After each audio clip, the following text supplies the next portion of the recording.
বিসমিল্লাহির রহমানির রহিম। দেশ ও দেশের বাইরের সকল কৃষি ভাইদেরকে জানাই কৃষকের আস্থা চ্যানেলের পক্ষ থেকে শুভেচ্ছা ও স্বাগতম।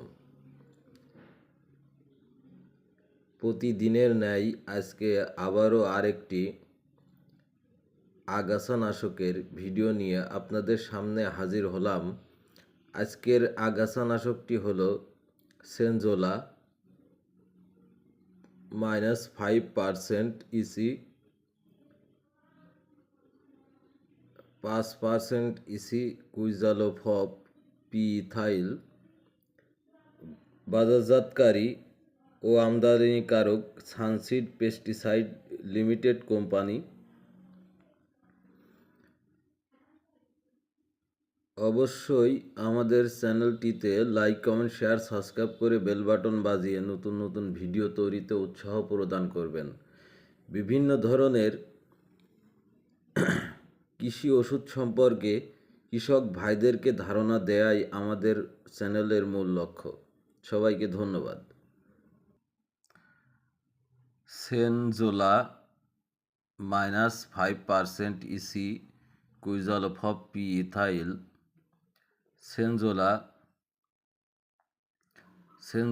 5% ইসিতে প্রতি লিটারে 50 গ্রাম কুইজালোফপ পি-ইথাইল সক্রিয় উপাদান বিদ্যমান আছে। পাট ও সবজি জমিতে ঘাস জাতীয় আগাছা গজানোর পরপরই অথবা আগাছার 2-3 পাতা গজালে প্রয়োগ করতে হবে। প্রয়োগক্ষেত্র মাত্রা: ফসল যেসব আগাছা দমন হবে, অনুমোদিত মাত্রা 10 লিটার পানিতে হেক্টর প্রতি।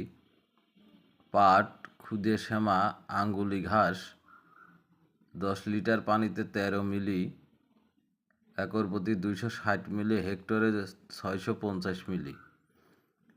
প্রয়োগ পদ্ধতি: প্রতি স্প্রে মেশিনে 10 লিটার পানিতে নির্দিষ্ট পরিমাণে সেনজোলা 5% ইসি আগাছার 2-3 পাতা গজালে আগাছার উপর ভালোভাবে স্প্রে করতে হবে। এক স্প্রে মেশিন 5 শতক জমিতে ছিটানো যায়। সাবধানতা: স্বাদ বা গন্ধ নেবেন না, খালি গায়ে ছিটাবেন না। ছিটানোর পর জামা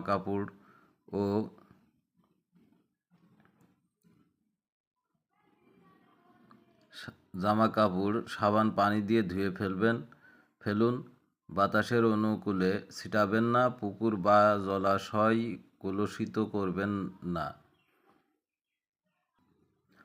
খালি মোড়ক নষ্ট করে পুঁতে ফেলুন। খাদ্যদ্রব্য পশু খাদ্য থেকে আলাদা ও শিশুদের নাগালের বাহিরে রাখুন। ঠান্ডা ও শুষ্ক আবহাওয়ায় গুদামজাত করুন। সেনজোলা 5% ইসিতে প্রয়োগের 7 থেকে 14 দিন মধ্যে ফসল সংগ্রহ বা খাওয়া নিষেধ। বিষক্রিয়ার লক্ষণ ও চিকিৎসা: এ পর্যন্ত